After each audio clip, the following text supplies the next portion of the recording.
Buenas tardes a todos y a todas. Hoy seguimos con esta tercera jornada de este ciclo de charlas, de diálogos tributarios, junto con la UMAI. Hoy vamos a hablar de pacto fiscal y, bueno, actualidad tributaria. Nos va a acompañar, como siempre, Cristina Mancilla y el compañero Marcelo Rodríguez. Bueno, vamos a subir en el chat en breve el link para que puedan dar la asistencia. Y al final, como siempre, vamos a hacer una ronda de preguntas que les pedimos que las vayan escribiendo en el chat.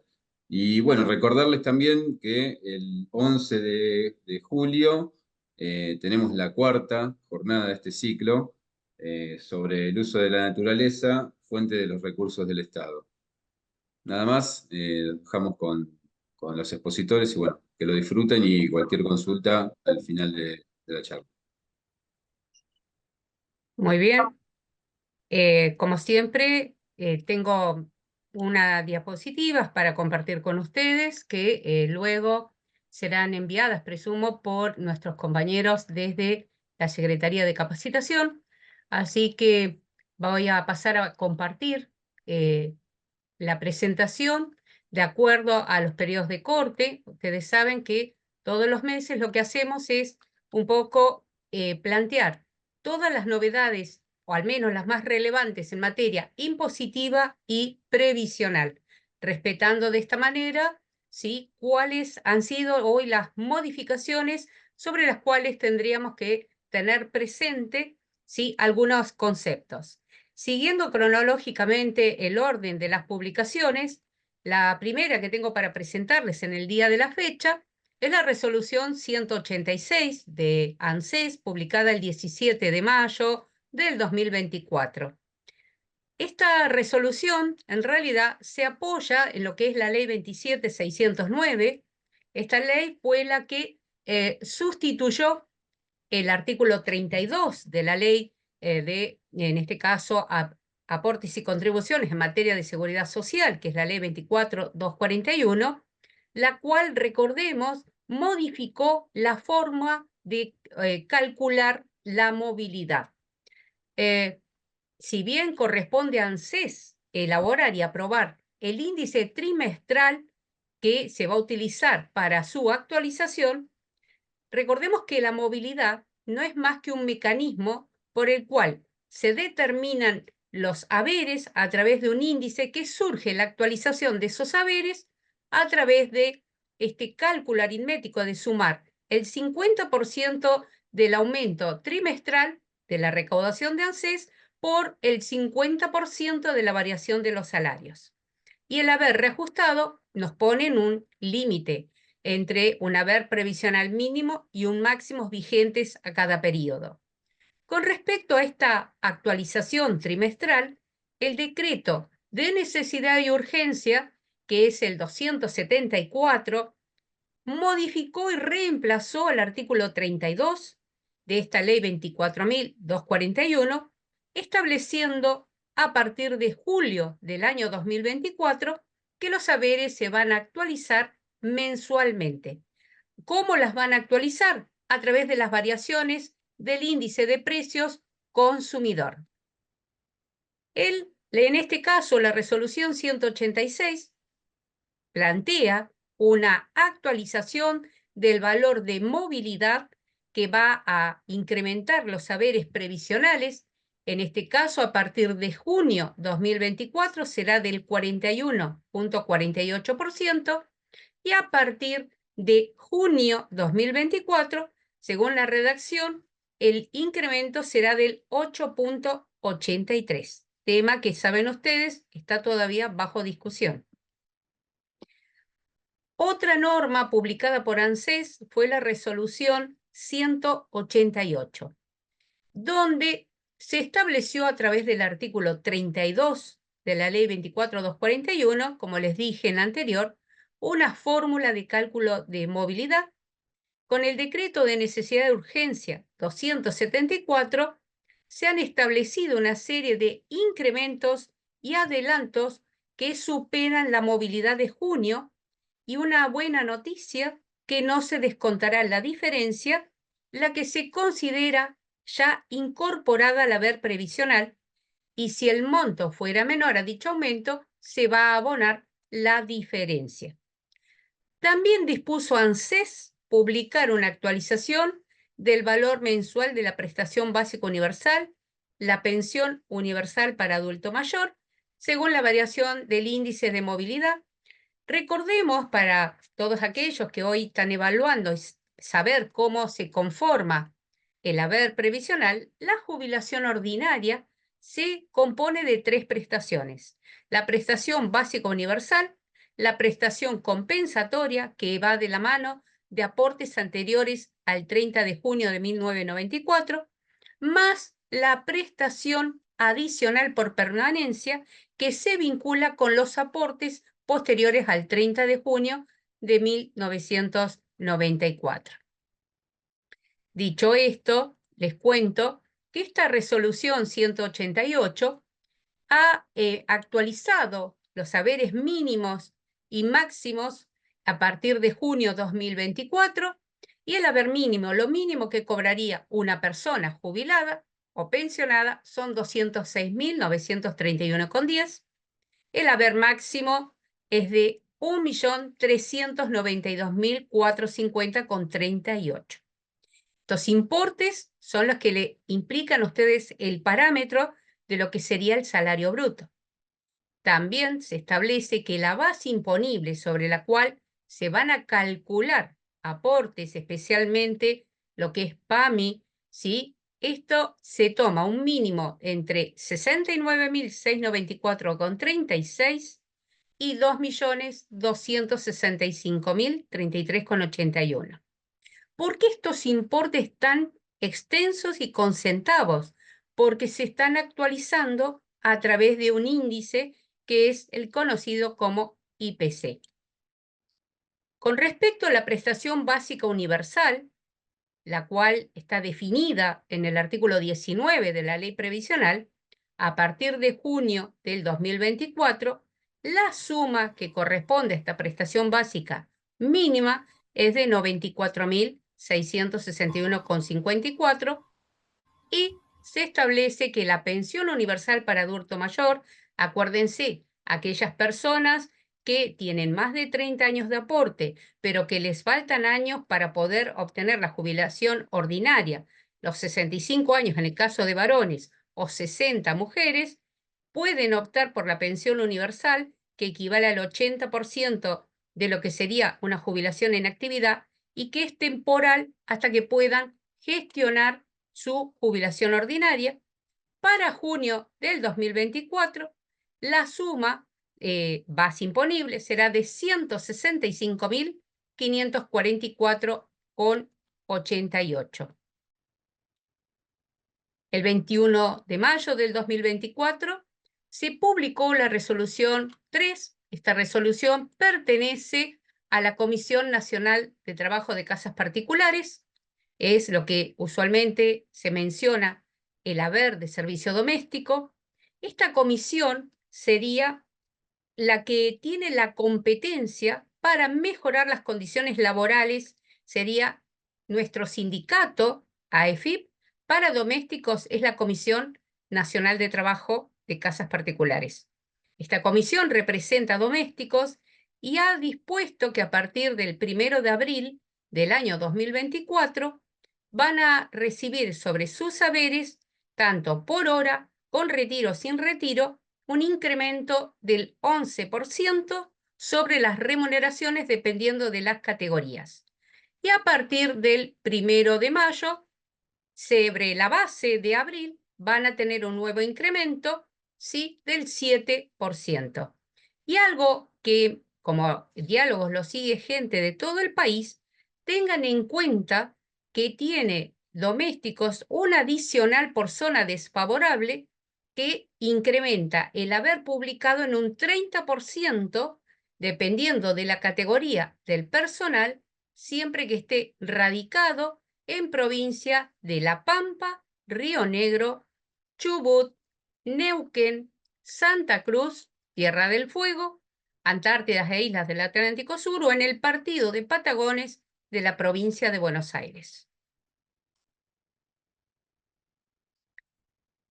Y siguiendo cronológicamente, el 22 de mayo del 2024 se publicó el decreto 440 de Seguridad Social, donde tenemos una nueva ayuda económica para un sector vulnerable, que es el sector de la tercera edad, donde el considerando plantea que a raíz de la grave situación socioeconómica que atraviesa nuestro país, ha dispuesto un incremento acelerado del índice de precios con incidencia en los saberes de adultos mayores que perciben ingresos mucho menores. A esto ya hubo 3 ayudas económicas por un importe de 70.000 pesos cada uno, abonados en marzo, abril y mayo 2024, aunque se ha dispuesto, ¿sí?, que haya un nuevo, digamos, un nuevo aporte.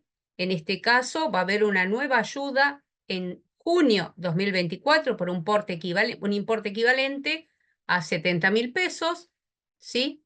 En este caso, aquellos titulares que perciban un importe superior a 206.931,10, el haber mínimo garantizado, la ayuda será incrementada en 70.000, o sea que no pueden superar el tope de 276.931,10. Esta ayuda económica va a alcanzar a aquellas personas que perciban hoy prestaciones contributivas a cargo de ANSES, pensionados a través de la Pensión Universal para Adulto Mayor, PUAM, aquellas personas que tienen pensiones no contributivas por vejez, invalidez, madres de 7 hijos y demás pensiones no contributivas, aquellos titulares que perciban un importe superior a 206.000, la ayuda se incrementa hasta 276.931. Lo que no ocurrió con algunos pagos de ayuda económica en periodos anteriores. Y los pensionados podrán también percibir esta ayuda y se considera, aunque hubiera varios cotitulares, a uno solo. Es decir, que si hablamos madre y 2 hijos, se va a dividir los 70.000 entre los 3 titulares. Y ahora pasando a lo que es la Resolución General 5.512, publicada el 27 de mayo, la cual actualiza la obligación a cumplir con determinados regímenes de información de entidades financieras, así como de plataformas de gestión digital o electrónica. Originalmente, el monto acumulado de acreditaciones mensuales, sea en moneda nacional o extranjera, se informaba hasta 400.000, se acaba de elevar a partir de junio a 700.000 pesos. También se va a informar el monto total acumulado de extracciones, ya sea efectivo en moneda argentina o extranjera, superior o igual a 700.000. Se va a informar por cada contribuyente con número de CUIL o CUIT, con el informe de la cuenta, los saldos positivos y negativos de la cuenta, del resumen de cuenta hasta 700.000, del monto acumulado en depósitos a plazos fijos, que sean superiores o iguales a 700.000, y algo que para la gente que está en fiscalización es muy importante, se incrementan los regímenes de información sobre el consumo de tarjetas de débito, tanto del titular como adicionales, excluyendo las extracciones en efectivo porque van por otro régimen, cuando los montos acumulados de las tarjetas de débito sea igual o superior a 400.000 pesos por mes.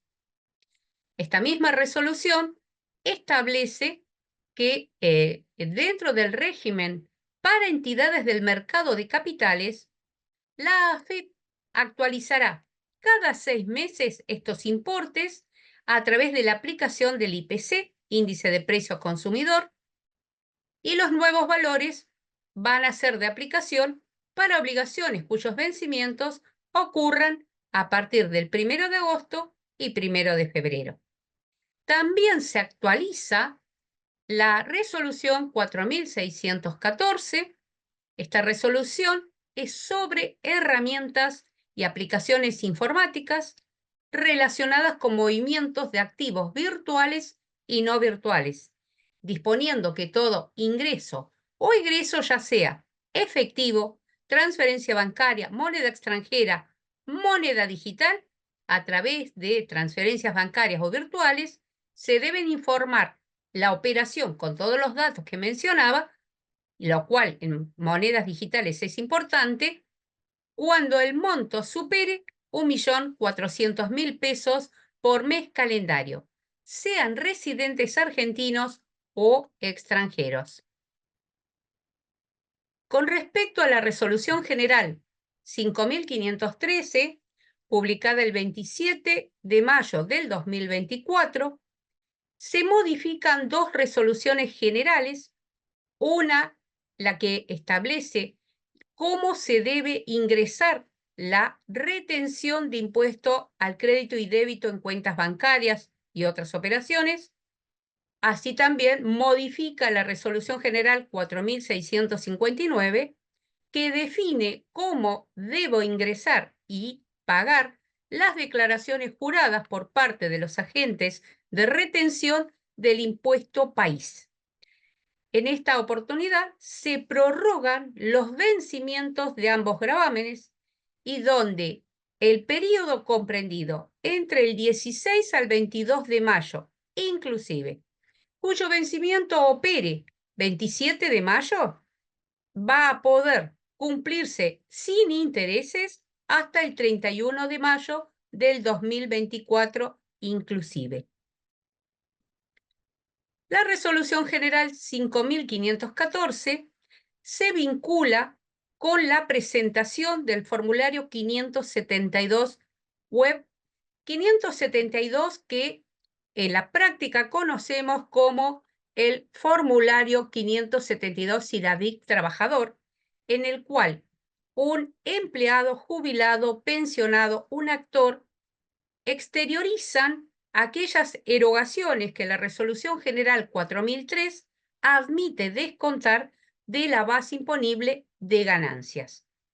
En esta oportunidad, recordemos que el año pasado, dos decretos 415 y 473 recomendaron a la AFIP incrementar a través de el RIPTE las alícuotas para determinar el impuesto a las ganancias dispuesta en el artículo 94 de la ley del gravamen. Los agentes de retención, ¿sí?, van a poder recibir hasta el 30 de junio los 572 web, y con respecto a la liquidación final, ¿sí?, van a poder practicar y ustedes van a recibir después del 31 de julio el formulario 1547, que es la liquidación anual de retenciones de ganancias, y si a partir de la liquidación anual hubiera un saldo a ingresar por parte del empleado jubilado, pensionado o quien ejerce un cargo público, o hubiera que hacer algún reintegro, esto estará viable hasta el 9 de agosto del 2024. La Resolución 5.515, publicada el 7 de junio del 2024, hace referencia a la Resolución General 2151, porque recordemos que las sociedades comerciales incluidas en la Ley General de Sociedades 19.550, al igual que las sociedades por acciones simplificadas, que si bien no están en la Ley de Sociedades Comerciales, ya la Administración ha establecido a través de una consulta de consejos profesionales que tanto sociedades comerciales como sociedades por acciones simplificadas debe determinar bajo el carácter de responsable sustituto el impuesto sobre los bienes personales correspondientes a acciones o participaciones en el capital societario, y como dentro de las reformas elevadas al Congreso está la Ley de Bienes Personales con vigencia a partir del año 2023, AFIP entiende oportuno extender el plazo para todos aquellos responsables que estén categorizados como PYME y tengan el certificado PYME vigente con la correspondiente caracterización en sistema registral, podrán presentar sus declaraciones en carácter de responsable sustituto en los siguientes vencimientos. Y aquí les dejo para consulta cuáles son los vencimientos para presentar la declaración jurada por participaciones societarias y las fechas de pago. La resolución 5516, publicada el 7 de junio, sobre los vencimientos, el diferimiento de vencimientos para la declaración jurada anual de ganancias, impuesto cedular y impuestos sobre los bienes personales, al igual que la diapositiva anterior, hace referencia a esta elevación dentro de las medidas que va a tratar en un rato el doctor Rodríguez, donde estas medidas van a afectar la determinación de impuestos anuales como ganancias, bienes personales correspondientes al periodo fiscal 2023.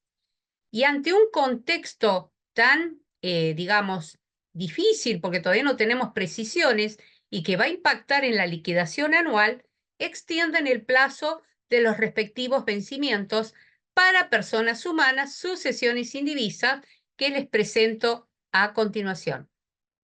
Ahí está. Aquí tienen la resolución general 5516, resumido los vencimientos para ganancias y bienes personales y los vencimientos de impuesto cedular. Como verán, las presentaciones se han diferido casi hasta fines de agosto, pero, vuelvo a insistir, necesitamos precisiones para su determinación. Y hasta aquí las novedades publicadas en este último mes. Como verán, los cortes se hacen desde la última presentación hasta la siguiente. Espero que haya sido de utilidad. De mi parte, muchas gracias.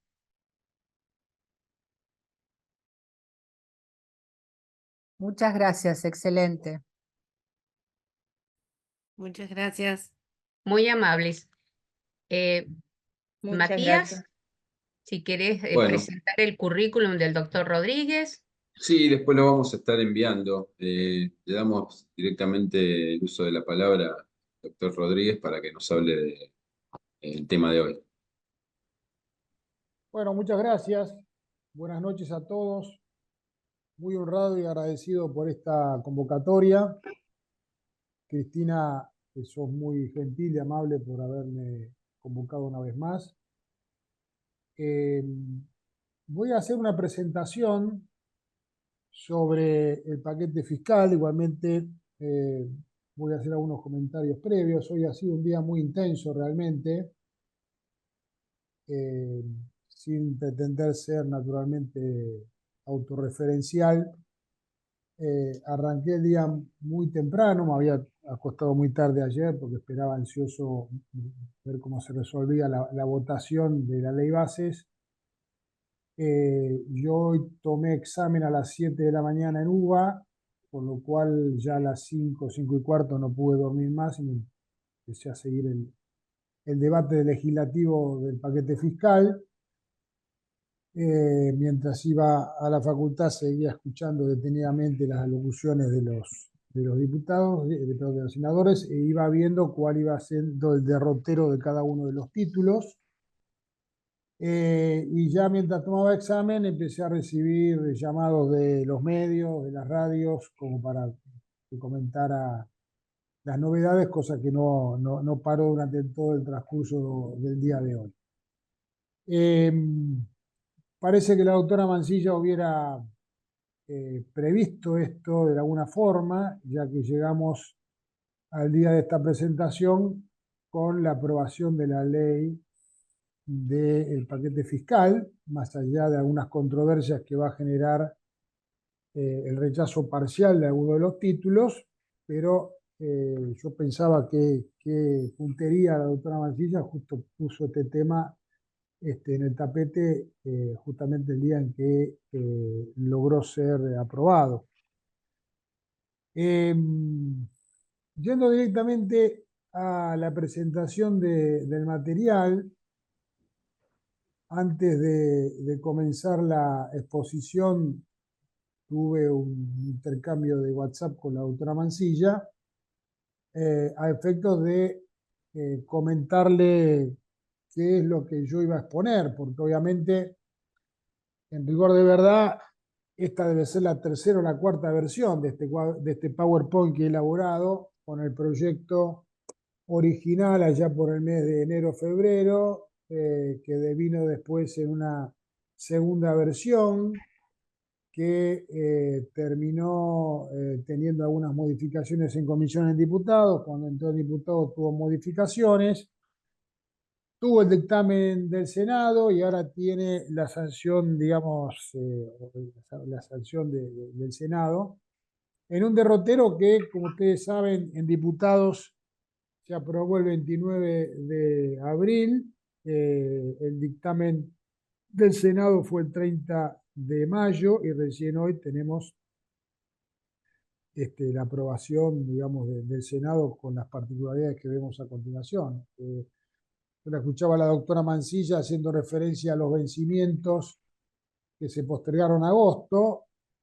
Bueno, es probable que tampoco sean en agosto, porque una vez que esto se realifique, tenemos que esperar todo el derrotero reglamentario del Poder Ejecutivo, las resoluciones de AFIP, la modificación de los aplicativos. Bueno, este año los contadores vamos a estar liquidando ganancias, no les diría hasta fin de año, pero esto se puede tramitar más allá de lo que hubiéramos imaginado y lo que hubiéramos deseado. Voy en primer lugar a plantear una hoja de ruta de lo que contiene este paquete fiscal.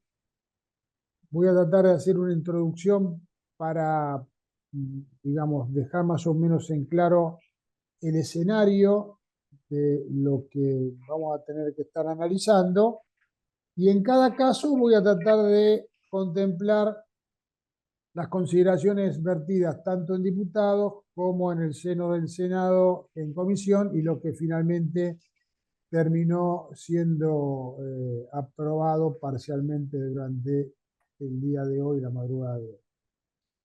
Este paquete fiscal contempla un régimen de regularización de deudas, a mi juicio, no tan atractivo para los contribuyentes como los regímenes que estuvieron vigentes en el pasado, pero finalmente es nuevamente una amnistía con condonación de sanciones, con reducción de intereses, con exhibición de cuestiones vinculadas con la penal tributaria y con algunas consideraciones interesantes para los contribuyentes, como ser que más allá de lo que ha ocurrido en los últimos años, van a poder regularizar las deudas correspondientes a el aporte solidario. Esto ha sido aprobado por diputados y cuando entró ayer al Senado fue unánimemente ratificado por el Senado. Esta parte del debate, les soy franco, no la vi porque esto habrá sido a las 4 de la mañana o algo así. Yo arranqué tipo 5:15 y ya había pasado, pero en los medios surge que fue un contundente triunfo del sí. Clarín plantea que esto salió 72-0, con lo cual es unánime, no debería ya tener contratiempos, no va a tener contratiempos obviamente en diputados y va a quedar así. Esto es una muy buena noticia para todos aquellos que tienen que regularizar deudas. De hecho, bueno, hemos tenido hoy conversaciones con clientes que estaban expectantes de que esto fuera a salir, sobre todo aquellos que están transitando cuestiones de tipo penal. Vamos a continuación a hacer alguna referencia puntual al contenido de este título 1. Yendo al título 2, hace referencia obviamente al régimen de regularización de activos, tradicionalmente conocido como blanqueo de capitales. Bueno, esto también salió por unanimidad, en consecuencia va a quedar tal cual como resultó digamos, del debate anoche en senadores, con algunas modificaciones que surgen del tratamiento que se le dio en senadores, digamos, se contempló por alguna moción de la oposición que no van a poder blanquear los no residentes y se elimina una disposición que ya tenía el blanqueo del 2017. Esto es la posibilidad de que personas humanas pudieran regularizar bienes a nombre de bienes inmuebles a nombre de sociedades del país. Esto se había incorporado en comisión en diputados. Pues esto fue eliminado y ya no sería posible que lo retomara diputados. El título tercero, voy a hacer algún comentario obviamente a continuación sobre cada uno de estos puntos, estoy haciendo tan solo un derrotero de cada uno de los títulos. El título tercero, referido a bienes personales. Bueno, acá la moción planteada por el Ejecutivo, receptada por diputados, era de alguna manera desandar el camino transitado a partir del 2019, donde había una distinción clara discriminando a aquellos contribuyentes que tuvieran bienes en el exterior en desmedro de aquellos que tuvieran bienes en el país. Esto, el proyecto aprobado y que tiene media sanción de diputados, ha sido revertido, digamos, con la fijación de una tasa de imposición máxima de 1,5 y que se iba reduciendo sensiblemente hasta llegar al 0,25 durante 5 años. La posibilidad de que los contribuyentes pudieran regularizar sus obligaciones 2023 al 2027 con una tasa bastante atractiva. Bueno, en resumidas cuentas, este fue uno de los dos títulos que no prosperó en senadores. Fue rechazado 37-35. Y aquí es donde empezamos a analizar en potencial qué es lo que pudiera estar pasando en diputados. Todos estuvimos ansiosos hoy tratando de ver cómo es el derrotero legislativo. Todos seguramente, como lo hice yo, habrán ido a la Constitución Nacional a ver qué plantea sobre el debate legislativo y qué sucede cuando la Cámara de Origen recibe modificaciones de la Cámara Receptora. Bueno, en principio, por lo que hemos podido indagar, yo entendería que si la Cámara de Diputados, por mayoría, insiste con lo aprobado en diputados, esto quedaría finalmente aprobado. Veremos igualmente, porque hay opiniones encontradas, repito. Lo cierto, lo concreto, esta es mi opinión, en la medida en que no prospere la modificación de bienes personales y se mantengan las tasas de imposición vigentes al 2022 y las que tendríamos que aplicar naturalmente para 2023, yo entiendo que no tendría demasiado sentido y vendría como abstracta la aprobación unánime del título segundo. Es decir, es muy poco probable que aquel que tiene bienes ocultos decida exteriorizarlos, salvo que haya una cuestión, digamos, de regularización de situaciones conflictivas frente al organismo. Es muy poco probable que sea atractivo al contribuyente a sabiendas de cuál va a ser la carga fiscal a partir de que regulariza sus tenencias en el país y en el exterior, el hecho de que no tiene ningún tipo de beneficio de reducción en el impuesto sobre los bienes personales. Con lo cual, yo creo que el éxito del blanqueo vendría de la mano de que el Poder Ejecutivo inste a sus legisladores para que esto sea receptado favorablemente. El segundo tema que tampoco prosperó se refirió al título cuarto, esto es impuesto a las ganancias. Aquí sí, esto lo escuché en detalle porque estaba yendo, mientras desayunaba y llegaba a la facultad, estuve viendo el debate parlamentario. Aquel que pueda seguir digamos, grabado el debate de ganancias. Hay un momento que se arma una controversia bastante particular, porque se votó en particular, después se votó en general, bueno, discusiones. Para esto eran ya como las 6:15 de la mañana, los senadores estaban cansados, no se ponían de acuerdo. Lo cierto, lo concreto, es que se rechazó también 41-31, 41 votos negativos y 31 positivos, este título referido a impuesto a las ganancias. ¿Qué pasa con ganancias? Bueno, si no se aprueba bienes personales o se da por tierra el título de bienes personales, si se da por tierra el título de impuesto a las ganancias, yo creo que no le diría que la reforma queda como una caja vacía, pero bueno, se abren problemas complejos,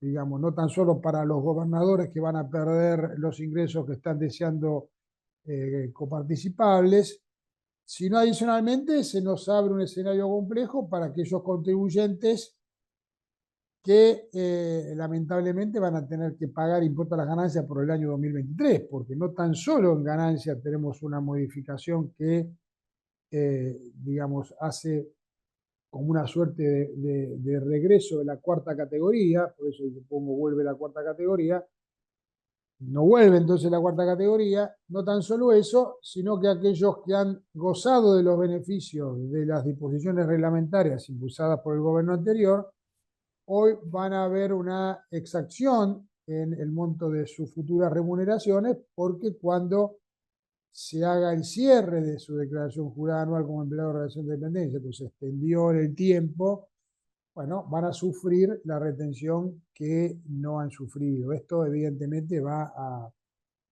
generar una complicación manifiesta y una protesta, obviamente, de los contribuyentes. Ahora, mirando para adelante, yo creo que sería un problema, porque esta norma vendría a subsanar una decisión cuestionable, yo entiendo que es cuestionable, del gobierno anterior, que impulsó la derogación del impuesto a las ganancias para la cuarta categoría. Del debate parlamentario surgió desde la exposición contundentemente la posición esgrimida por los legisladores opositores, en virtud de la cual contundentemente plantearon que el salario no era ganancia y que por tal motivo, desde su punto de vista, no debiera gravarse con el impuesto a la ganancia. Yo creo que esto es un argumento bastante falaz, ya que quitar como recurso genuino del Estado el de la imposición a la renta, creo que es una decisión desacertada, máxime que se está perdiendo la herramienta de la progresividad que tiene este impuesto. Es decir, hoy un individuo que tiene un determinado salario, 2.300.000 pesos, que cuando se incremente el salario mínimo vital y móvil será aún superior. Supongamos, fijemos, por decir algo, 3 millones de pesos. Un individuo soltero que vive solo en su departamento, en propiedad, y gana 3 millones de pesos, supongamos, no paga, y un individuo que gana 3 millones de pesos y tiene 3 hijos en edad escolar, alquila, vive con su suegra y vive con su madre, tiene la misma carga fiscal ambos contribuyentes. Esto es inequitativo. La bondad que tiene el impuesto a la renta es dosificar la carga fiscal a partir de contemplar las especiales características del impuesto, un impuesto personal, un impuesto directo. En consecuencia, yo creo que perdemos la herramienta de hacer esto progresivo. Digamos, incrementemos el mínimo imponible a una suma razonable y permitamos al contribuyente que tiene ciertos gastos de subsistencia considerarlos, deducirlos, y bueno, como históricamente esto resultó, tratemos de, digamos, hacerlo más efectivo. Con lo cual, repito entonces, no ha sido receptado favorablemente por el Senado ni el título referido a bienes personales ni el impuesto a las ganancias, con lo cual estos dos títulos de la reforma no han prosperado. Veremos lo que sucederá en diputados. Hoy a la mañana, cuando volví al estudio, obviamente me puse a ver los medios, encontré algunas entrevistas que le hicieron a funcionarios, al jefe de gabinete, por ejemplo, que contundentemente dijo que Diputados va a insistir con que se reincorpore o que se reviva la inclusión o que se incluya nuevamente, dejando el texto aprobado en diputados de ambos gravámenes. Veremos cómo se dan los votos y cómo se dan los acuerdos. Es un tema que obviamente a nosotros como contadores en este punto nos excede. ¿Qué pasa con el monotributo? Bueno, una reforma que incrementa sensiblemente los parámetros de adhesión, lo vamos a ver a continuación. Una reforma que permite a aquellos que han sido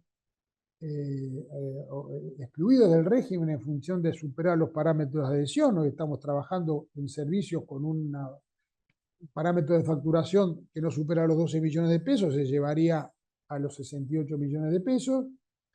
Digo, se llevaría, dando ya este potencial no debería existir, ya que está aprobado y está convalidado por el Senado, con lo cual debería esto darle certidumbre a los monotributistas que están todos con la espada de Damocles de la exclusión. Lo que no quedó suficientemente claro es la redacción, obviamente, de la reforma, que permite a aquellos contribuyentes que hayan quedado excluidos a volver a mantenerse en el régimen, si la exclusión fue a partir del 1 de enero del año 2024.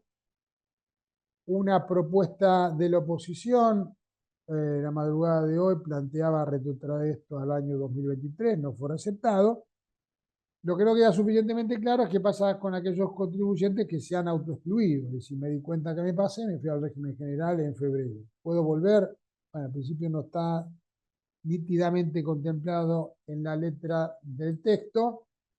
Es probable que el reglamento, digamos, lo permita, pero no tenemos todavía certeza sobre este particular. Esto ha sido aprobado en senadores. Se planteó adicionalmente, se analizó el tema de la derogación del ITI. Esto no tuvo demasiadas objeciones. La oposición en el debate parlamentario de senadores planteó que no veía razones por la cual debía derogarse este gravamen. Para esto eran como las 6:30 de la mañana. Bueno, parece lógico derogar un impuesto que tiene una recaudación de X cantidad de millones de pesos, tal cual como lo planteó el miembro informante de la oposición, toda vez que no se preveía ningún gravamen que fuera a sopesar esta baja de recaudación. Pero bueno, esto viene en consonancia, yo creo, con decisiones que está pretendiendo tomar esta administración, tendientes a favorecer la inversión, tendientes a hacer atractivo la compra de bienes. En resumidas cuentas, esto tuvo anuencia también de senadores, quedó aprobada entonces la derogación del impuesto a la transferencia de ingresos. Finalmente, un régimen novedoso, interesante, el régimen fiscal, el régimen de transparencia fiscal para el consumidor. Esto fue impulsado por una ONG, la ONG Lógica, que comprometió a 3 de los candidatos a presidente del año pasado. Uno de ellos era Javier Milei, y en la medida en que ellos fueran ungidos como presidentes de la nación, iban a impulsar en la primera reforma tributaria la modificación de un artículo de la ley de IVA que no contempla la discriminación de los impuestos indirectos nacionales en las facturas emitidas a consumidores finales, decía. Esto tuvo anuencia en el proyecto, esto fue aprobado en media sanción de diputados y fue aceptado favorablemente en el debate en el Senado. la oposición aquí también se opuso a esto con una argumentación no demasiado feliz, pero en resumidas cuentas, esto se aprobó 38 contra 34. En monotributo se aprobó 37 contra 35 que había metido ese. Esta, digamos, es la hoja de ruta que simplifica el análisis. Algunas cuestiones a considerar como líneas que unifican o que interrelacionan algunos de estos regímenes. Bueno, el régimen de regularización de deuda veremos que tiene un pago a cuenta, como también tiene un pago a cuenta el régimen de regularización de activos, como así también de revivir en diputados el régimen que permite el pago de 5 años puntos 2023 a 2027 para aquellos contribuyentes que así lo deciden. Y otra línea, digamos, de contacto, en este caso en el régimen de regularización de activos y en el impuesto a los bienes personales, es para aquellos individuos que alguna vez fueron residentes fiscales en nuestro país y que por alguna razón, seguramente por haber percibido que no eran tratados con el afecto que quien tiene dinero infiere que debe tener en un país, le hace incrementos sensibles de la imposición patrimonial, decidieron radicarse en otros países. Bueno, hoy en la medida en que estos individuos que alguna vez fueron residentes decidan regularizar bienes que tuvieran en el país, o incluso aquellos que bueno, decidan tomar el pago del impuesto a los bienes personales por 5 años que están pagando como sustituto, bueno, se los invita a retomar la residencia y apropiarse de estos beneficios. Bueno, veremos cómo resulta. Desde nuestra parte como asesores fiscales estamos esperando que esto se resuelva, porque no es lo mismo liquidar ganancias y bienes personales teniendo, digamos, esta herramienta de 5 años y obteniendo la reducción de las tasas de imposición, con lo cual lo ocurrido hoy nos abre un escenario de bastante incertidumbre, porque en rigor de verdad recién estamos arrancando con las liquidaciones, recién el fisco nos anotició el día de ayer que en el apartado de nuestra parte está dándonos información, con lo cual, más allá de no aclararse demasiado el panorama, en nuestro panorama como asesores impositivos se nos está complejizando, máxime entendiendo que recién la semana que viene, no la otra, se estaría tratando esto en diputados. Evidentemente la semana bastante particular que tenemos de semana entrante hace que esto se demore una semana más. Muy bien. Habiendo hecho esta somera introducción, mostrando la hoja de ruta de cuáles son los aspectos centrales y haciendo alguna referencia de cómo fue el tránsito durante la madrugada de hoy en la Cámara de Senadores, hagamos alguna referencia al alcance que se le ha dado a todos y cada uno de estos títulos.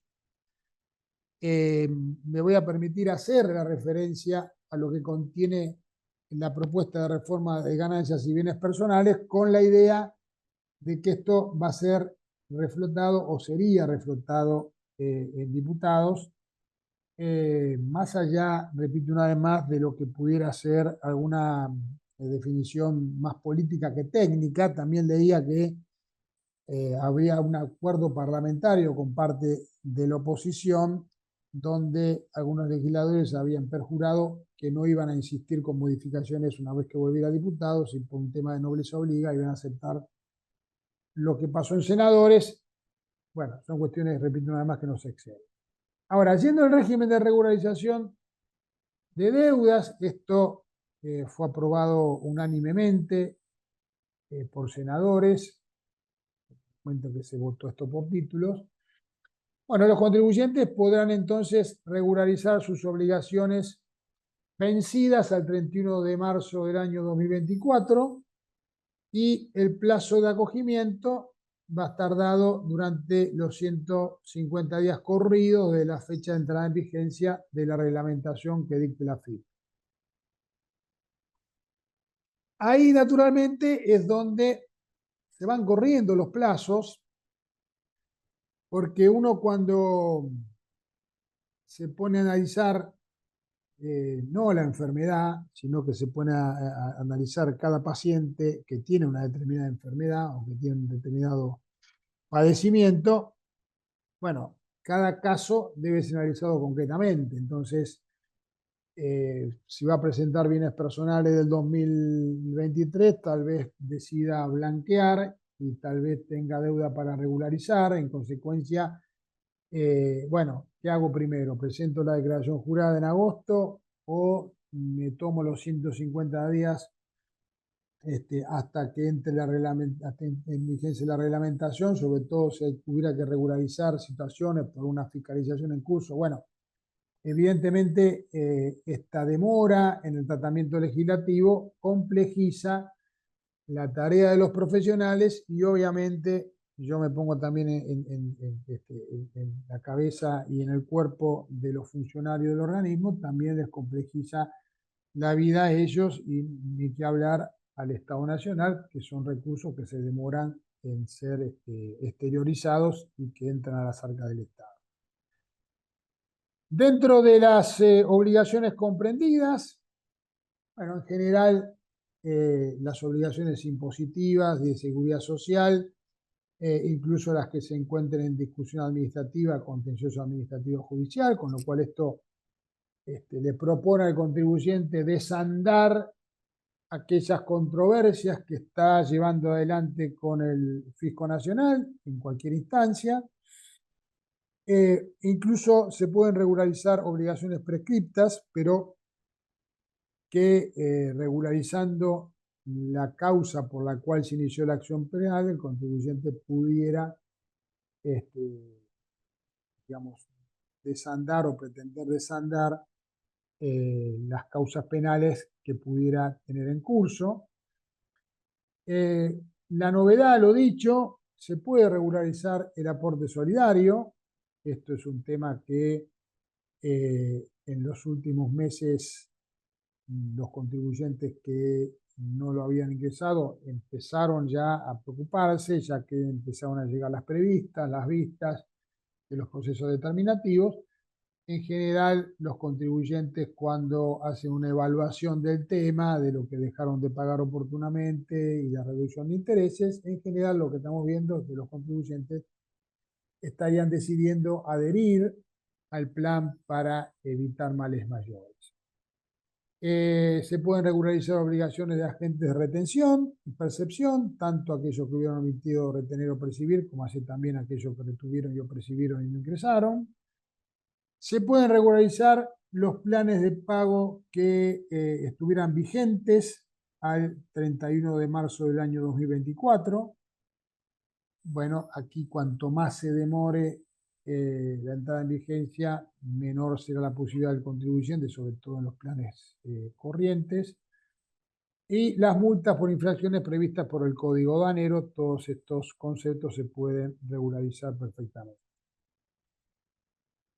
Cuando yo inicié mi alocución, le dije que desde mi punto de vista este régimen de regularización no era tan atractivo, tan beneficioso como los que habíamos tenido en el pasado. Bueno, a las pruebas me remito, considerando plazo de adhesión, condonación de accesorios, intereses y cantidad de cuotas. En la medida en que el contribuyente se adhiere en los primeros 30 días corridos de la entrada en vigencia de la reglamentación, tendrá una condonación del 70% de los intereses, pagando en 3 cuotas. Del día 31 al 60, una condonación del 60, también 3 cuotas, y del 61 al 90, 50%, 3 cuotas. Bueno, no es poco, pero en general estamos acostumbrados a que exista mayor cantidad de cuotas, no tenemos demasiadas precisiones sobre las tasas de interés, y después los planes de pago con reducción de intereses del 40 y 20% respectivamente a partir de la fecha de la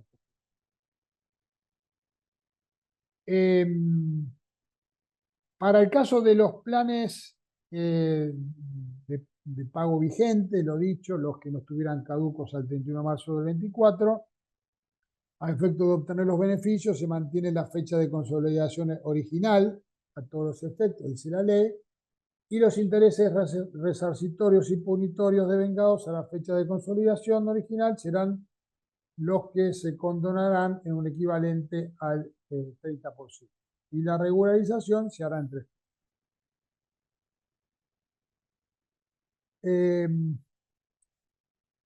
Yendo a los planes de facilidades de pago, es decir, aquellos individuos que no decidan pagar con la ventaja de la reducción tan sensible de los intereses y pagar en 3 cuotas, si quieran un plan de pago, ya los pagos a cuenta son un tanto elevados, 20% para persona humana con 60 cuotas, micro, pequeñas entidades sin fines de lucro 15%, 84 cuotas, medianas empresas 20%, 48 cuotas y el resto de los contribuyentes 25%, 36 cuotas.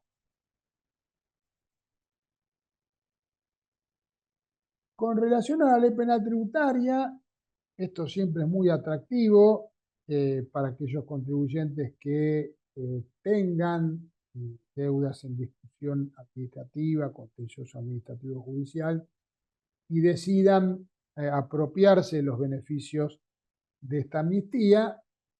Bueno, la suspensión de las acciones penales en la medida en que el contribuyente regularice vía un plan de pago, se suspende hasta que termine de pagar y obviamente cancelando la deuda se produce la extinción de la acción penal. Esto es común y natural para cualquier moratoria de la cual tenemos registro en nuestra historia de especialistas en esta materia.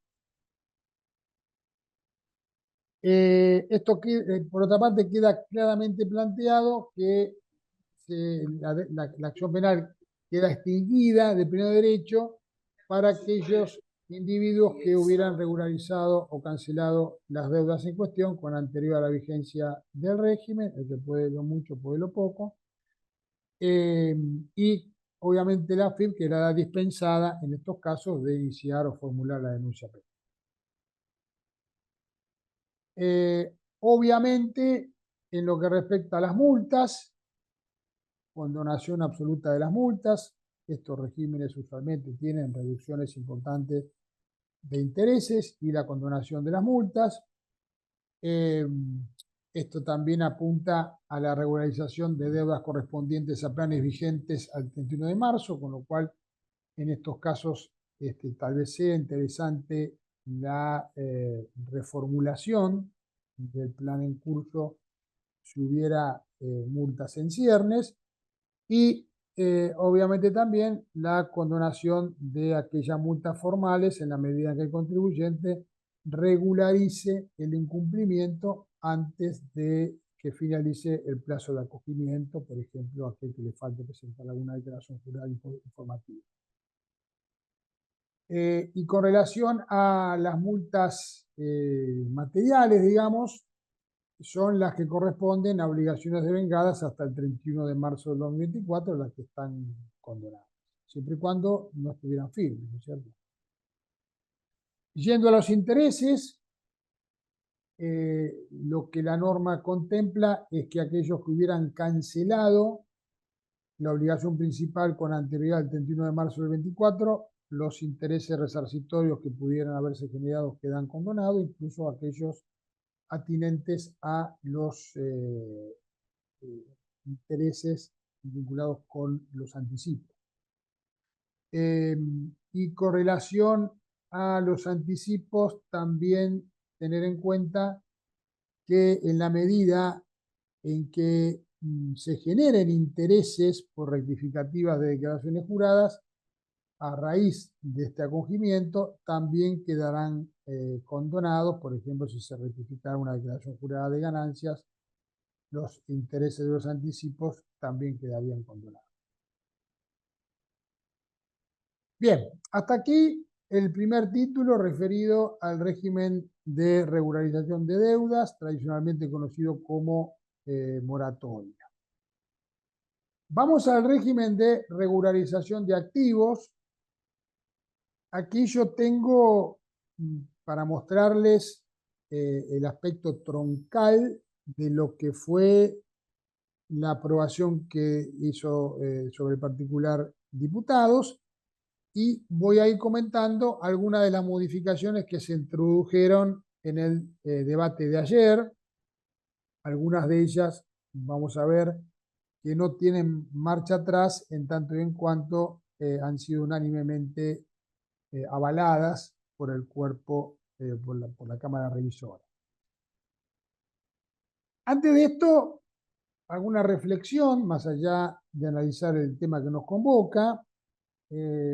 Bueno, reflexionar que en los últimos 15 años, 2009 a 2024, este es el sexto blanqueo que aprueba el Congreso Nacional. Parece llamativo, ¿no es cierto? Parece preocupante que tengamos tanta laxitud en el cumplimiento de las obligaciones fiscales, toda vez que el contribuyente puede tener en la retina la inferencia de que en cualquier momento va a venir un blanqueo. Y obviamente las fechas que muestra la pantalla da una idea acabada de que no es un tema de un gobierno o de otro, sino que todos los gobiernos, cualquiera sea su tinte político, han decidido instalar estos procesos de regularización de bienes, y más allá de los comentarios planteados en el debate parlamentario de ayer, sobre todo de la oposición, bueno, el que esté libre de pecado, obviamente que arroje la primera piedra, ¿no? Digamos, todos los gobiernos han instrumentado estos regímenes. Ahora, yendo al régimen de regularización que nos convoca, como decía, el texto aprobado por diputados contemplaba la chance de que pudieran regularizar o blanquear los residentes en el país, los no residentes e incluso aquellas personas humanas no residentes, pero que alguna vez fueron residentes fiscales argentinos, por ejemplo, aquellos que decidieron irse del país en el 2019-2020. Bueno, aquí lo que hace Senadores es eliminar el artículo 19, el cual contempla la chance de que puedan blanquear los no residentes. Esto motivó un acalorado debate, se sometió a votación y finalmente unánimemente se decidió que finalmente los sujetos no residentes no pueden blanquear.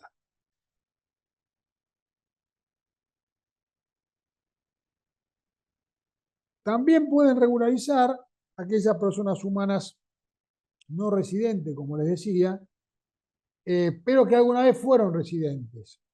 Yo cuando he dado en otra oportunidad esta charla comentando estas novedades, aquí se referencia a la parábola del hijo pródigo, donde, bueno, se lo recibe abiertamente al hijo que se había ido en su momento y se le permite, en este caso, incluso regularizar bienes, se lo perdona y adicionalmente se lo invita amablemente para que vuelva a retomar su residencia fiscal en el país.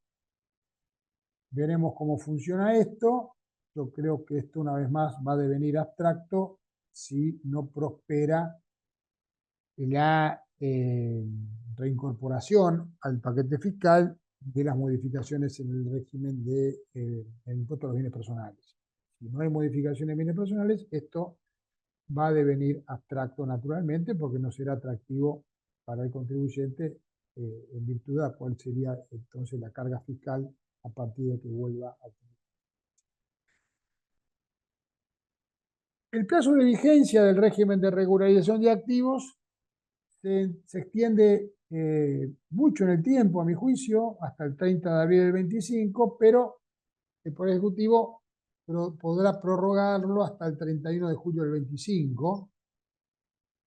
En consecuencia, bueno, fíjense que ya va a estar a priori vencida la declaración jurada de ganancias y bienes personales para personas humanas del 2024, que sería exactamente junio del 25, y el contribuyente va a estar en condiciones de regularizar bienes que tuviera ocultos al 31 de diciembre del año 2023. Para analizar cómo pensar y cómo transitar este régimen de blanqueo, lo que vamos a tener que hacer es definir dos momentos claves. El primer momento es el momento donde yo decido la fecha en la cual me voy a adherir al blanqueo. Esto es la etapa del cuadrito planteado en la ley donde yo decido incorporarme, y esto me va a fijar, por ejemplo, la tasa de imposición. Y en ese momento voy a tener yo que asumir el costo del pago a cuenta.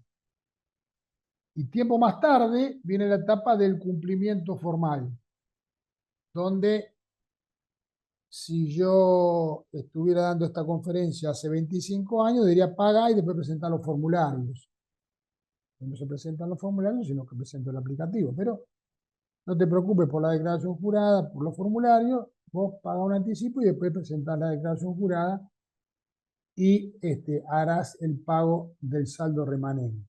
¿Está bien? Entonces, un buen momento es la adhesión o la manifestación de la adhesión con el pago a cuenta, y el segundo momento es la presentación de la declaración jurada. Y ahí tengo el cuadrito de las etapas. Tengo 3 etapas, 1, 2, 3, hasta el 30 de septiembre del 24.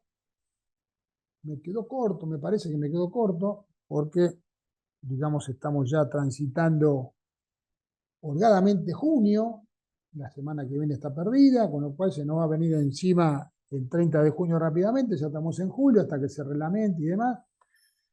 Bueno, así salió, donde ahí tengo que manifestar mi voluntad de adherir y tengo que hacer el ingreso del pago a cuenta, y tengo tiempo hasta el 30 de noviembre para hacer la presentación formal de la declaración jurada y pagar el saldo. Ahí voy a pagar el 5%. En la medida en que yo me demore en tomar la decisión, bueno, tendré tiempo hasta el 31 de diciembre, entraré en la segunda etapa, pago el pago a cuenta hasta este momento, 10%, y tendré tiempo hasta el 31 de enero del 25 para presentar la declaración jurada, y más tarde iré hasta el 31 de marzo y tendré que pagar un 15%, teniendo que presentar la declaración jurada hasta el 30 de abril del 25. ¿Tá?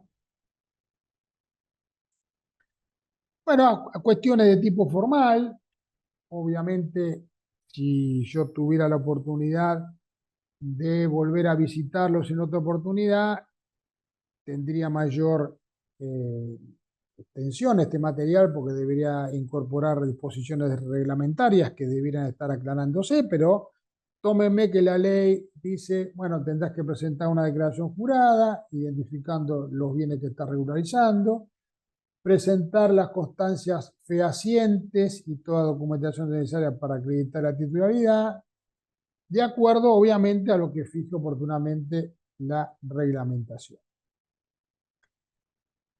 Yendo a los bienes a regularizar, el contribuyente podrá regularizar bienes en el país, podrá regularizar bienes en el exterior. Ahí yo pongo en rojo, como para cuestionarlo, bienes o inmuebles requisitados a nombre de terceros. Esta fue la segunda cuestión que quedó, digamos, no receptada en la noche de ayer, en la madrugada de hoy.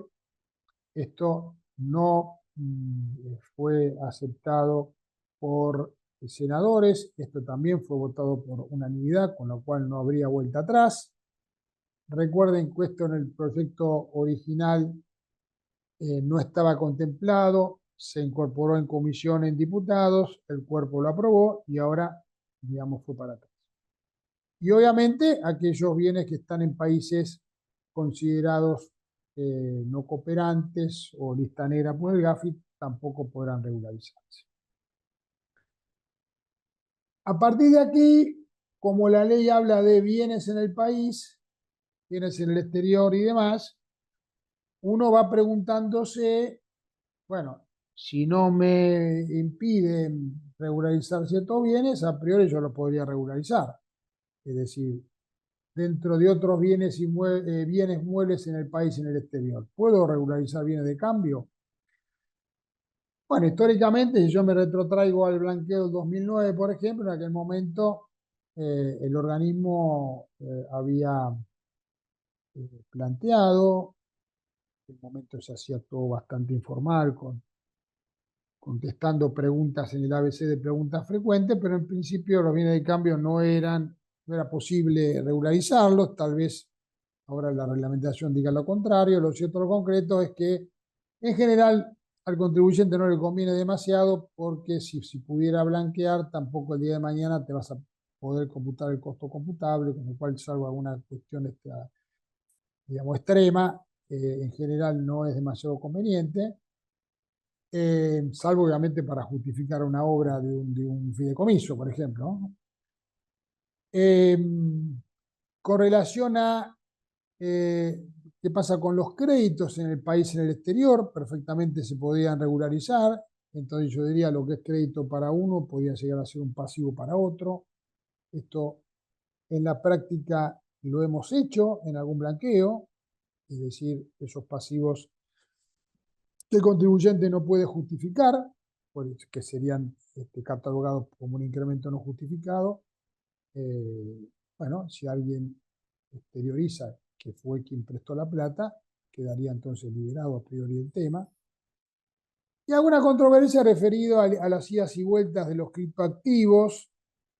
En principio, en diputados no había distingo entre se hablaba tan solo de criptoactivos en el país. Senadores lo planteó diferenciando en el país y en el exterior. Bueno, las idas y vueltas, lo único que yo encontré en los medios, obviamente el texto definitivo no lo tengo, lo que se planteó como, digamos, comentario que salió hoy en algunos de los medios que he podido indagar, que se eliminó la posibilidad de que los criptoactivos sean parte de los bienes que puedan ser regularizados. Esto lo pongo, digamos, entre comillas, porque francamente no tengo el texto de cómo salió aprobado de senadores. Falta todavía que pase por diputados nuevamente. En consecuencia, tómenme que cuando lean el definitivo prestemos especial atención al tema de criptoactivos, porque ha habido idas y vueltas sobre este particular. La fecha de regularización, a mi juicio mal llamada fecha de regularización, yo entiendo como fecha de preexistencia, es 31 de diciembre del 23. Esto significa que el contribuyente podrá blanquear exclusivamente aquellos bienes que pueda justificar existían a diciembre del 23.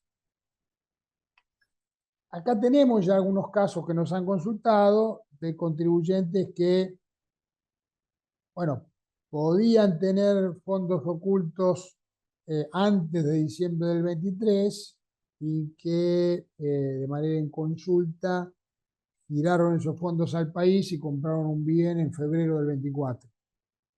Bueno, si ese giro se hizo en noviembre del 23, el contribuyente está en problema porque utilizó dinero no declarado en el año 2023 para comprar un bien en el 24, pero al diciembre del 23 no tenía nada, por lo menos nada que pueda blanquear porque tenía plata. Entonces hay que tener muy en claro esta foto, que es la denominada preexistencia. Felizmente es a una fecha, digamos, de corte de ejercicio, no fue como allá en el año 2016, donde fue, si mal no recuerdo, el 18 de julio, y era bastante compleja la definición del patrimonio de aquel momento, ¿no? ¿Se puede regularizar dinero en efectivo? Sí, se puede regularizar dinero en efectivo, tanto en el país como en el exterior. El requisito sine qua non es el depósito del dinero, tanto en el país como en el exterior. E incluso se podrá depositar en una cuenta de una cuenta comitente, de un denominado ALIX, también se podrá depositar y regularizar. Ahora bien, yendo al dinero que el contribuyente tiene en el exterior, si lo tiene oculto y no en el sistema bancario, lo que debe hacer en primer lugar es depositarlo. una vez que lo deposita, manifiesta su intención de regularizarlo, paga el impuesto correspondiente y lo deja en la cuenta del exterior. Acá tiene tiempo hasta el 30 de septiembre. Veremos más tarde que este individuo podrá incluso decidir traer el dinero al país y apropiarse del beneficio que tiene el blanqueo de blanquear sin costo cualquier suma de dinero, más allá de que sabemos que hay un mínimo de $100.000.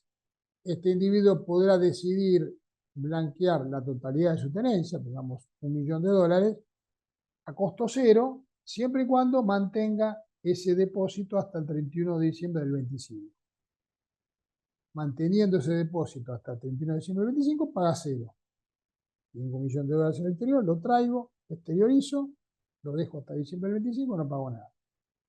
Con la chance, con la posibilidad de que se decidiera utilizar ese dinero antes de que se cumplimente este plazo, bueno, asumiendo un costo del 5% que retendrá el banco con carácter de pago único definitivo, podrá disponer del dinero. Lo cual, decíamos, la moratoria no es tan atractiva como eran otras moratorias. Aquí sí, contundentemente, debiéramos decir, este blanqueo es bastante más atractivo que los blanqueos que hemos tenido en el pasado, es decir, los últimos 5 que hemos tenido desde el 2009.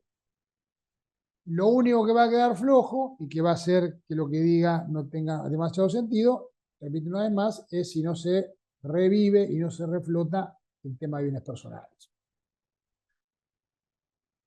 Yendo a cuestiones operativas, esto va a tener que pasar por la reglamentación, obviamente, para traducir al castellano lo que quiso decir el legislador, pero tómenme que la base imponible, dice la ley, que debe calcularse en dólares, tomando el tipo de cambio que fije oportunamente la reglamentación.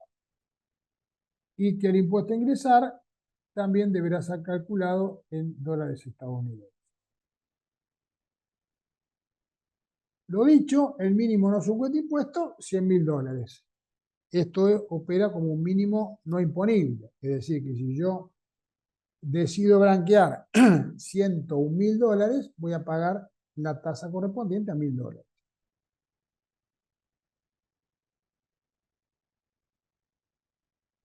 A efectos de determinar la tasa de imposición, la norma plantea ciertas limitaciones en el marco de la familia, si ustedes quieren, para simplificarlo, porque podría ser sencillo decir mamá, papá y 5 hijos, nos apropiamos todos de los $100.000, blanqueamos $500.000 y pagamos cero. Bueno, no.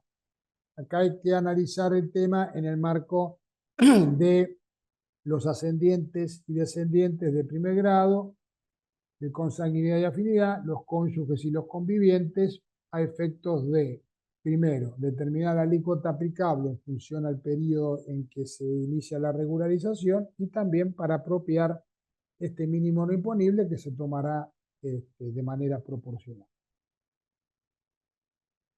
Lo dicho, tanto como la moratoria contempla un pago a cuenta, aquí también tenemos que asumir un 75% al momento en que nosotros anticuamos nuestra decisión en cada una de las etapas. Bueno, ahí pagamos el pago a cuenta del 75% del impuesto especial de regularización. Esto viene a cuenta, obviamente, de la necesidad recaudatoria que le están imprimiendo a este régimen.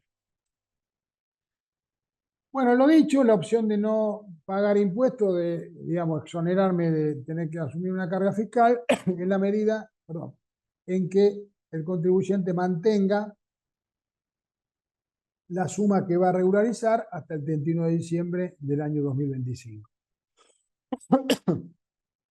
Como alternativa, podrá incluso adquirir certificado de participación o títulos de deuda de fideicomiso de inversión productiva, y la suscripción o adquisición de cuotas parte de fondos comunes de inversión. Acá hay algunas consideraciones que surgieron hoy del debate parlamentario respecto del dinero que se ha regularizado y que se deposita en una cuenta especial.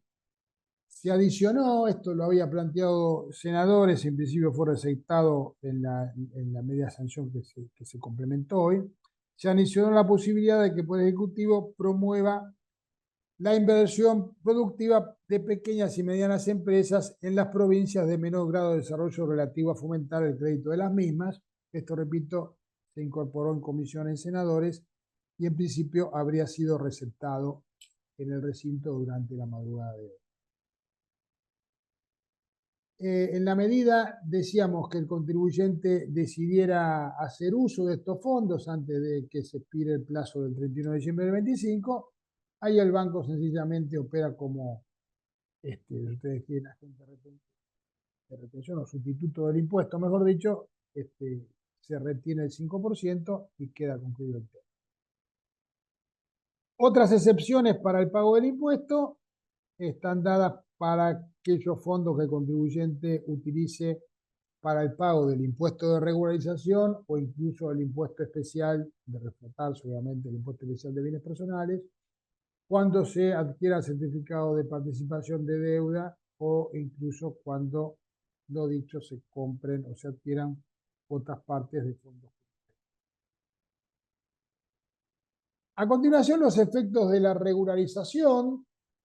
Bueno, el blanqueo siempre es muy atractivo, no tan solo para que el contribuyente decida blanquear para afectar estos fondos a compra de bienes o inversiones que quiera realizar, sino también porque lo identifica de futuros cuestionamientos que el organismo fiscal le pueda realizar, en tanto y en cuanto no se le va a consultar nada en relación a inferencia de incrementos patrimoniales no justificados. El contribuyente quedará liberado de toda acción civil, delitos tributarios, cambiarios, aduaneras e infracciones administrativas que podía corresponder por esta exteriorización. Vale la pena señalar que la norma no le da ninguna ventaja y no indemnifica al contribuyente por cuestiones vinculadas con lavado de dinero. Es decir, el contribuyente podrá regularizar fondos y bienes provenientes de evasión, que ustedes quieren, de evasión fiscal, pero no de actividades delictivas. Es decir, dinero negro se puede blanquear, exteriorizar. Lo que no se podría naturalmente exteriorizar es dinero sucio, ¿no? Para tenerlo claro. Quedan liberados del pago de todos los impuestos vinculados con esta exteriorización. Aquí el material no lo tiene, pero históricamente, ver cómo quedan ganancias, el IVA, impuestos internos y demás. Aquí un comentario off the record, que es el que se invita a las provincias a adherir a estos beneficios que se le está otorgando a los contribuyentes en lo que respecta a los tributos locales que se disparan a partir de esta exteriorización. Es decir, a mí me condonan ganancias, bienes personales, impuesto de valor agregado, impuestos internos, salida no documentada. Pero ¿qué pasa con ingresos brutos de la provincia de Buenos Aires? Bueno, mientras la provincia de Buenos Aires no adhiera a los beneficios de este blanqueo, cuidado, si usted tiene domicilio en provincia de Buenos Aires y contribuyente de provincia de Buenos Aires, no sea cosa que tenga un proceso determinativo si es que la provincia se enterase de esta situación. Esto lo estamos remarcando, hay artículos ya publicados en los medios para alertar al contribuyente de todo esto. Otro beneficio que da el blanqueo, que es algo muy atractivo, muy útil, que tal vez motive que los contribuyentes regularicen montos de poca cuantía, pero aquel que regularice bienes y asegure que regularizando esos bienes preexistentes al 31 de diciembre del 23 no deja nada por regularizar, se le perdonará por todos aquellos bienes que este sujeto hubiera tenido en el pasado y que no hubiera declarado. Es decir, si el fisco toma conocimiento de que el contribuyente tenía una camioneta que compró, no sé, el año 2022 y lo vendió en el año 2023 y a diciembre del 23 no la tenía, bueno, si se incorpora el blanqueo, saca la foto de todos sus bienes declarados al 23 y lo regulariza, el fisco no podría cuestionarlo por esos bienes que tenía del pasado. Ahí es donde yo digo que hay muchos temas por analizar porque hay muchas fiscalizaciones en curso que podrían resolverse a partir de estas herramientas que hoy otorga contundentemente el blanqueo, toda vez que ya esto casi es ley. Después plantea que la reglamentación, a mí no me gusta, realmente yo soy esquivo a darle al reglamentador la chance de definir cuestiones intrínsecas al hecho imponible y mucho menos a cuestiones tan relevantes como definir cuál es el umbral a partir del cual el contribuyente quedará fuera del beneficio siempre y cuando se detecte que exteriorizó bienes, pero omitió declarar bienes que representan un porcentaje de tanto de lo que terminó blanqueando. Bueno, en su momento fue el 1%, este parámetro lo deberá definir el Poder Ejecutivo, no deberá ser inferior al 10% ni superior al 25%. El tema de los funcionarios también fue materia de análisis, fue materia controversial. En diputados salió 5 años, senadores, en el proyecto que sí estuve analizando, lo tuve a la vista y lo he expuesto en otra conferencia, antes de que entrara al recinto, se pasó a 10 años. Hoy uno de los medios que he investigado concluye que esto quedó redactado de esta manera, serían 10 años el plazo que el funcionario público no debió haber tenido funciones para poder blanquear, es decir, que tiene que haber trabajado como una función pública de acuerdo a las limitaciones de la ley hace 11 años, si hace 4 años o 8 años no podría. Para terminar, también el dictamen de senadores incluía la prohibición de inscribirse en futuros blanqueos, aquellos que se incorporaran a este blanqueo, y tal vez tomando la historia de los blanqueos en Argentina, aquel que se metió en los 5 blanqueos que hubieron desde hace 15 años y se incorpora también en este, la mala noticia es que si entra en este blanqueo, la mala noticia para él, hasta el 2038 no podrá volver a incorporarse en un blanqueo. Y adicionalmente, aquel individuo que se incorporó al régimen de blanqueo tendrá un incremento del 20% en la tasa de imposición de bienes personales. Esto dicho a partir de lo que levanté de los medios gráficos, estoy deseando tener el texto para poder analizarlo en detalle. Estoy comentando lo que se publicó durante el día de hoy. Bueno, hasta aquí la reforma viene vinculada con la introducción de un nuevo blanqueo a nuestro sistema tributario de acuerdo a las consideraciones que he puesto. Vamos a bienes personales. Bueno, bienes personales, como decíamos, no fue receptado favorablemente por el Senado. Esto fue rechazado, 37 a 35. Yo creo que la Cámara de Diputados va a insistir sobre esto. Creo que esto debería reflotarse, pero más allá de lo que pienso yo, me gustaría comentarles las consideraciones que tiene este régimen. El impuesto sobre los bienes personales tal vez tiene en nuestro sistema tributario una connotación pendular en virtud de que en función a, si ustedes quieren, los fundamentos ideológicos y los fundamentos económicos del gobernante, podemos pasar de pretender derogarlo definitivamente o de plantear que la imposición patrimonial es una fuente irrefutable e inclaudicable del Estado y en consecuencia se aplican alícuotas significativas que en muchos casos pueden generar hipótesis de confiscatoriedad. Dicho sea de paso, digamos, entre el 2015 y el 2019 se pretendió derogar bienes personales llevando una alícuota marginal del 0,25 y finalmente hoy tenemos una tasa del 2,25 para bienes en el exterior. No es una excepción lo que pasó en este caso. No tan solo hay una reducción sensible de las alícuotas de imposición, sino que se le ofrece al contribuyente una chance de regularizar, de pagar 5 años completos, 2027 hasta el 2027, es decir, 2023 hasta el 2027, en un solo pago, apropiándose de una tasa de imposición bastante atractiva del 0,45. ¿Está bien?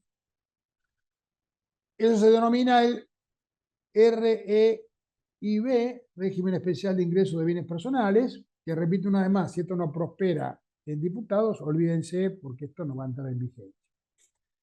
¿Qué contempla esto? Bueno, la posibilidad de aquellos residentes en el país a diciembre del 23, como aquellos que alguna vez hubieran sido residentes en Argentina, pero que a diciembre del 23 no hubieran sido residentes, de acuerdo a lo que sobre el particular contemplan los artículos 116 y siguientes del impuesto a las ganancias. Bueno, estos individuos también podrán apropiarse de este beneficio. A partir de entonces deberán retomar la residencia fiscal. Estos contribuyentes podrán adherir de manera voluntaria, tendrán que evaluar si es de su conveniencia hacerlo, y a partir de esta decisión, no tan solo dejarán de pagar el impuesto durante este periodo de tiempo, sino que se les dará una suerte de estabilidad fiscal. No tendrán obligación de pagar ningún impuesto patrimonial hasta el año 2027 y se les otorgará también el beneficio de que hasta el año 2038 no tendrán un incremento más allá de un porcentaje del 0,50 en el monto del impuesto sobre los bienes personales o de cualquier impuesto patrimonial que se vaya a crear en el futuro. Bastante ambicioso en nuestro país darle estabilidad fiscal y certeza fiscal a un contribuyente de acá a los próximos 14 años, pero tómenme, créanme que es lo que dice el proyecto aprobado por la Cámara de Diputados y, digamos, rechazado por la Cámara de Senadores. La opción o el periodo de la opción está dado hasta el 31 de junio del 24. Ven ustedes que quedó bastante corto el plazo. Sin perjuicio de eso, el Poder Ejecutivo lo podrá extender al 30 de septiembre del 24, que se alinearía entonces con el blanqueo, con la chance de adherir al blanqueo. Se regularizan, como decíamos, periodos fiscales 2023 al 2027 y los contribuyentes que hayan regularizado vía blanqueo también podrán hacerlo, en este caso regularizarán 24-27. Deben tener ustedes que se retrotrae todo al 2023.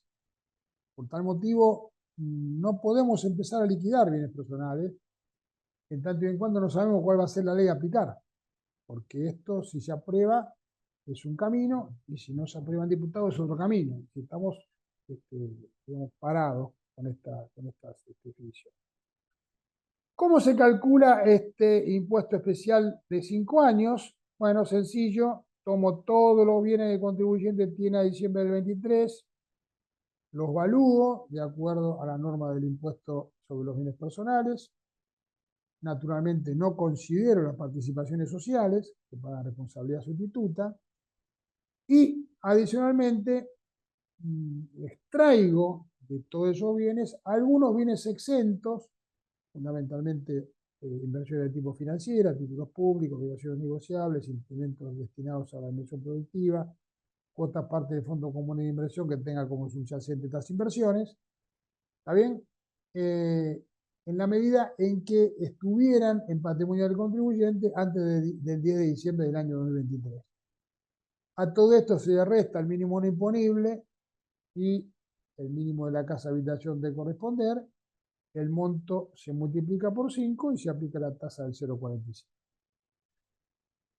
Nótese, por favor, que de los bienes exentos que yo elimino, no estoy considerando, por ejemplo, los inmuebles rurales. No estoy considerando las cuotas que pueda tener de cooperativas. No estoy considerando bienes que puedo tener en Tierra del Fuego. Con lo cual, hay que analizar cada caso puntual en virtud de que la norma incluso prevé una reducción sustancial de las tasas de imposición de acá a futuro. Ergo, hay que hacer una planificación para que el contribuyente que le convenga y otro que no le va a convenir, naturalmente. Como decíamos, la tasa es el 0,45 y los sujetos que hubieran adherido al régimen de regulación de activos el 0,50%. Aquí una vez más los contribuyentes deberán ingresar un pago a cuenta no inferior al 75% del monto total que se habrá de determinar, y aquí una vez más, como decíamos en la plantilla inicial, pago a cuenta. ¿No? Aquí tenemos los beneficios de aquellos que adhieran a este régimen. Bueno, estarán excluidos de pagar cualquier impuesto patrimonial hasta el año 2027, tanto bienes personales como cualquier otro que se establezca al referéndum, de lo que pueda decidir el Congreso, y se les dará, como decíamos, estabilidad fiscal hasta el año 2038, es decir, que no van a tener ningún incremento en impuestos patrimoniales hasta aquel momento, donde bueno, no pagarán una tasa inferior al 0,25% desde el 2028 al 2028. Ven ustedes qué atractivo que es el tema. Sin perjuicio de esto, la propia ley hace alguna referencia a que si el sujeto en algún momento se viera obligado a pagar a instancias del fisco un impuesto superior al que establece este régimen de estabilidad fiscal, bueno, podrá computarlo como crédito contra cualquier impuesto nacional. Esto realmente no me da buena espina para aquel que quiera que el asesor fiscal le dé seguridad a partir de la decisión que está adoptando, pero bueno, está contemplado en este. Cuando entra esto al recinto, se contempla algo muy razonable, que es evitar ciertas estrategias que pudiera haber decidido, pretender decidir el contribuyente, de decir, bueno, que se meta mi hijo en este régimen y después yo a los 2 meses le dono todo mi patrimonio, cosa de que él quedó liberado. Bueno, esto no se puede hacer. Quedará, digamos, considerado como una actitud ardidosa y el contribuyente deberá finalmente pagar sobre el impuesto correspondiente, no se apropiará del beneficio. Esto no aplicaría para participaciones sociales y fideicomiso. Mínimo no imponible, como quedaría de aceptarse esto una vez más, repito, en diputados, 100 millones de pesos, bastante equidistante con lo que era el mínimo no imponible de cuando arrancó bienes personales en el año 1991, y la casa habitación 350 millones de pesos. 100 millones de pesos mínimo no imponible, 350 millones de pesos casa habitación. Las tasas máximas de imposición por año van, como decíamos, 1,50 al 0,25. Esto había sido modificado por senadores. El dictamen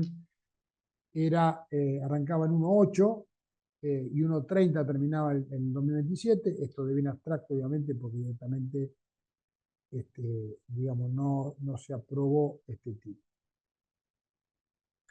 Y después tenemos el beneficio para contribuyentes cumplidores, aquellos que hubieran regularizado adecuadamente hasta diciembre del 23 los periodos fiscales 20 al 22 y no hubieran adherido al blanqueo, tiene una reducción del 0,50% en la tasa de imposición de los periodos 23 a 25. Ahí es donde hay que hacer un análisis pormenorizado y si conviene realmente regularizar 5 años, atento a esto.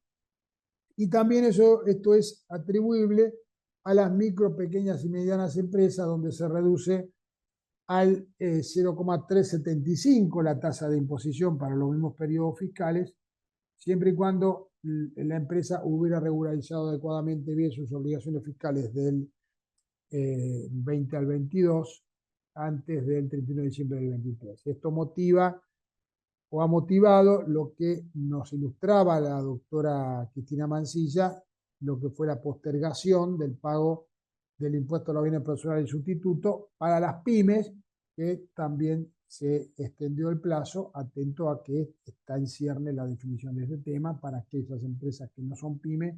Esta semana hubo que pagar responsables sustitutos.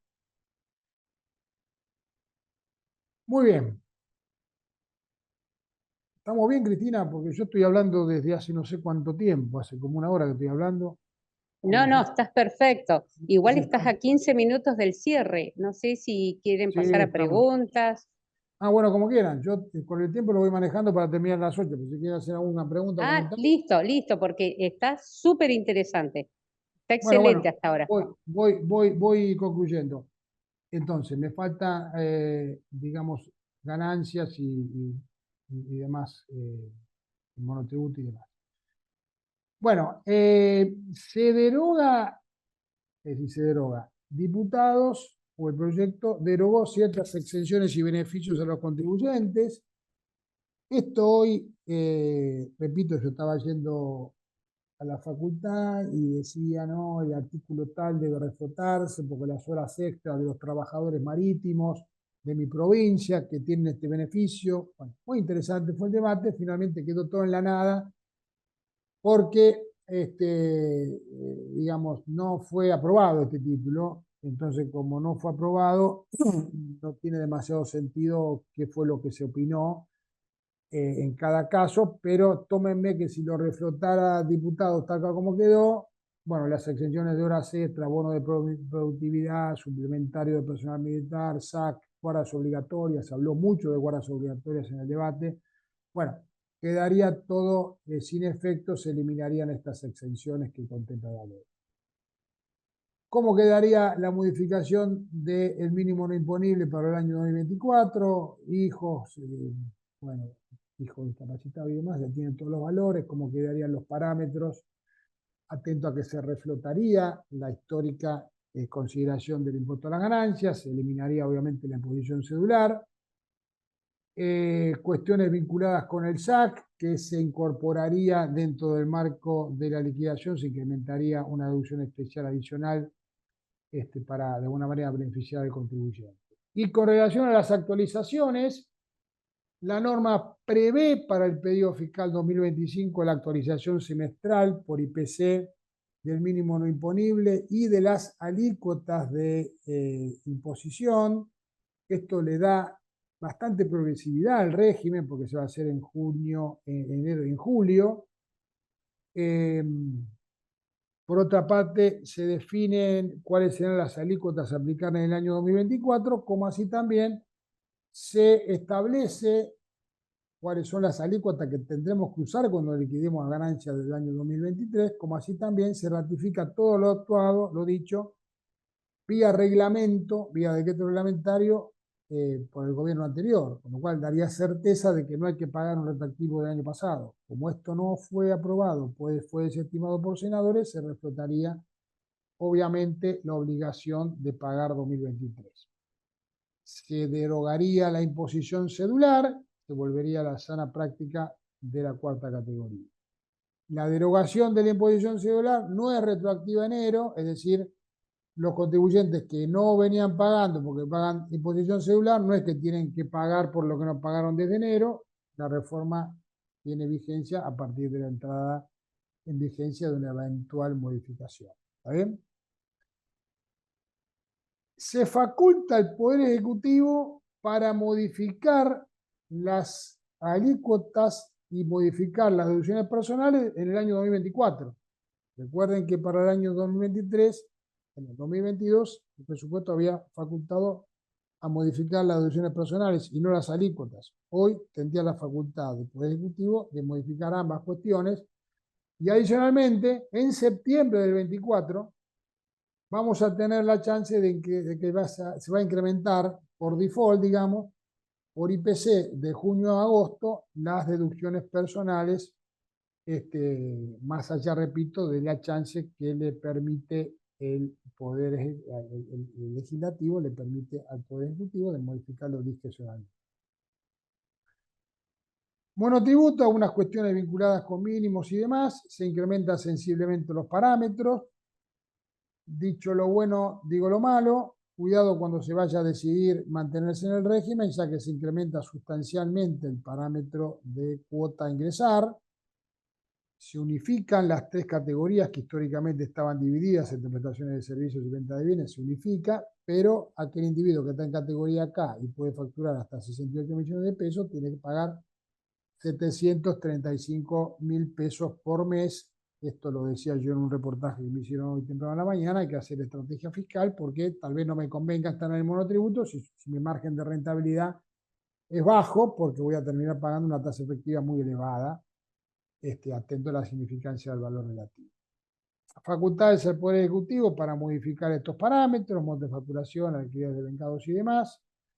Y a partir del 25, todos estos parámetros se van a actualizar semestralmente, y es una muy buena noticia, ya que no se deja de la discrecionalidad del Ejecutivo, se va a aumentar automáticamente por IPC y no por otro índice de la movilidad jubilatoria, como era en su momento, es todo obviamente por IPC. Y lo dicho al inicio, aquellos contribuyentes que hubieran quedado excluidos del 1 de enero del 24 podrán volver al régimen. La norma no estaría planteando, o no está planteando, qué pasa con aquellos que se autoexcluyeron.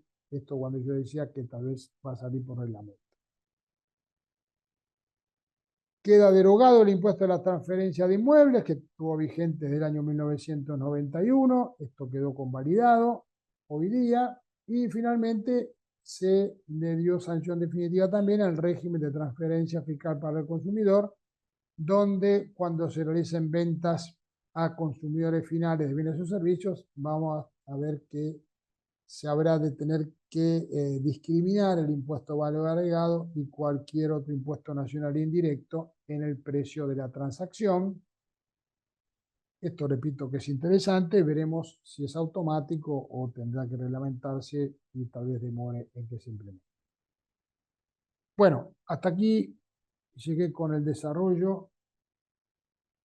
Cristina, te dejo en el uso de la palabra por si querés direccionar algunos comentarios o alguna consulta. Hola, doctor, ¿cómo va? Ahí está Buenas noches. Rocío, que seguro debe tener algunas preguntas. Tengo algunas preguntitas, voy a pasar rápido a leerlas. Una de ellas dice, para pagar este blanqueo, ¿tendré que aplicar dólares propios o se puede comprar la cantidad de divisas necesarias si se trata de bienes en el país? No, tendrás que exteriorizar, como fue el otro blanqueo, el dinero suficiente para contar, para hacer la exteriorización, y ese dinero lo puedas utilizar perfectamente sin tener que pagar el impuesto correspondiente, lo dice la norma. Es decir, una parte de lo que trajiste, suponte lo depositas y lo sacás para pagar el impuesto. Está digamos, contemplado. Bueno, otra también se refiere al tipo de cambio. Dice, el tipo de cambio de conversión de pesos a dólares será el fijado al 30 de diciembre por el Banco Nación. Eso lo tiene que fijar la reglamentación. Eso se lo dejaron al reglamento. Bueno, muy bien. Otra pregunta más. La ley comentada se refiere a la liberación de impuestos. Establece las bases en forma cierta en algunos, pero en otros, como el impuesto sobre los débitos y créditos, habla de los fondos vinculados a la tenencia de bienes físicos, monetarios, etcétera, regularizados. ¿Usted cree que se legisló razonablemente sobre el particular o haría falta reglamentar específicamente según el gravamen liberado? A ver, repetime a qué te estás refiriendo. Fuiste muy rápido. Decime la introducción. ¿A qué punto se está refiriendo la consulta? La ley comentada se refiere a la liberación de impuestos. ¿Qué ley comentada? Bueno, a ver, Creo que Alfredo. creo que se refiere a los efectos de adherirse al blanqueo y la liberación de algunos gravámenes que se adeudan. Me parece que por ahí viene la pregunta. Bueno, en ese punto Sí, La ley, correcto, sí. la Gracias. ley es Perdón. suficientemente... Sí, perdón. No, no, doctor. Y Cristina, sí, gracias. Sí, es esa la pregunta, la Muy bien, aclaración. Sí, sí, muy bien, sí. Alfredo. La norma es clara, yo no lo incorporé en el material porque de otra forma hubiera sido muy extensa la exposición, pero la ley es clara y taxativa de cómo medir el alcance de la liberación, considerando el quantum de los bienes como base imponible en ganancias, cómo opera esto en impuesto a valor agregado, cómo opera en impuestos internos. Eso está taxativamente planteado en la ley, como ocurrió en todos los blanqueos. De hecho, hasta hemos podido en muchos casos liberar hipótesis de salidas no documentadas en función a esgrimir las bondades que el proceso de regularización contempla. Acá pregunta, ¿deja de existir el monotributo social? Bueno, todo lo que es el artículo 100 incorporado por senadores, digamos, en la Cámara de Diputados se había planteado la derogación de los beneficios para el monotributo social, efectores y demás.